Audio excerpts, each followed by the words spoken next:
ಸರ್ವರಿಗೂ ಸಮಪಾಲು ಸರ್ವರಿಗೂ ಸಮಪಾಳು ಎಂದು ಹೇಳುವ ರಾಜ್ಯ ಸರ್ಕಾರ ಸರ್ವರಿಗೂ ತೆರಿಗೆ ಸರ್ವರಿಗೂ ಸಾಲ ಎಂಬ ಸ್ಥಿತಿ ನಿರ್ಮಾಣ ಮಾಡಿದೆ ಎಂದು ವಿಧಾನಸಭೆ ವಿರೋಧ ಪಕ್ಷದ ನಾಯಕ ಆರ್ ಅಶೋಕ ಬೆಂಗಳೂರಿನಲ್ಲಿಂದು ಹೇಳಿದ್ದಾರೆ.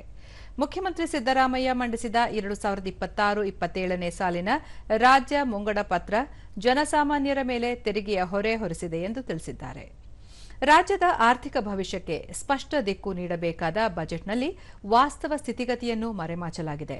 ಕಾಂಗ್ರೆಸ್ ಸರ್ಕಾರ ಸಾಲದ ಪ್ರಮಾಣವೇ ಆರ್ಥಿಕ ನಿರ್ವಹಣೆಯ ನಿಜವಾದ ಮುಖವನ್ನು ಬಯಲು ಮಾಡಿದೆ.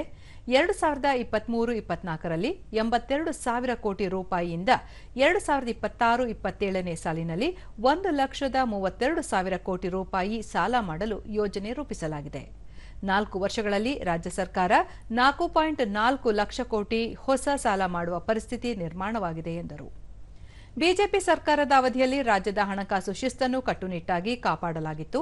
ರಾಜ್ಯದ ಸಾಲ ಜಿಡಿಪಿಯ 25% ಒಳಗಿತ್ತು. ರಾಜಸ್ವ ಕೂಡ ಉಳಿಕೆಯಾಗಿತ್ತು. ಆದರೆ ಇಂದಿನ ಕಾಂಗ್ರೆಸ್ ಆಡಳಿತದಲ್ಲಿ ಪರಿಸ್ಥಿತಿ ಬದಲಾಗಿದೆ. ಸ್ಥಿತಿಗೆ ರಾಜ್ಯವನ್ನು ತರಲಾಗಿದೆ. ಇದು ಮುಖ್ಯಮಂತ್ರಿ ಸಿದ್ದರಾಮಯ್ಯ ಅವರ ಮುಂಗಡ ಪತ್ರದ ಚಿತ್ರಣ ಎಂದು ಹೇಳಿದರು. ಮಾರಿಯಪ್ಪ ಮುಂದಕ್ಕೆ ಕಾದಿದೆ. ಮಾರಿಯಪ್ಪ 12 ತಿಂಗಳು ಪ್ರತಿ ತಿಂಗಳು ಬರ್ತ್ ಮಾಡ್ಕೊಳ್ಳಿ ತೆರಿಗೆಗಳ ಹೊರೆಯನ್ನ ಆಗ್ಲೇ ತಯಾರು ಮಾಡಿದ್ದಾರೆ. ಪೆಟ್ರೋಲ್ ಇರ್ಬೋದು, ಡೀಸೆಲ್ ಇರ್ಬೋದು, ಹಾಲ್ ಇರ್ಬೋದು, ಆಲ್ಕೋಹಾಲ್ ಅಂತೂ ಗ್ಯಾರಂಟಿ.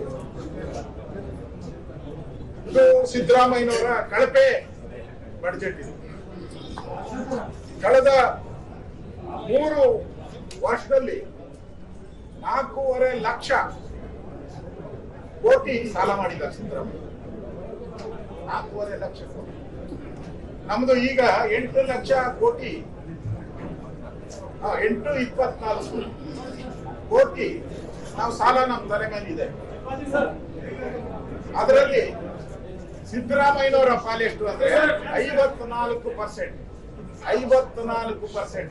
ಇನ್ನು 2 ವರ್ಷದ್ದು ಏನಾರ ಸೇರಿಸ್ಕೊಂಡ್ಬಿಟ್ರೆ ಸಿದ್ದರಾಮಯ್ಯನವ್ರದ್ದು 60%.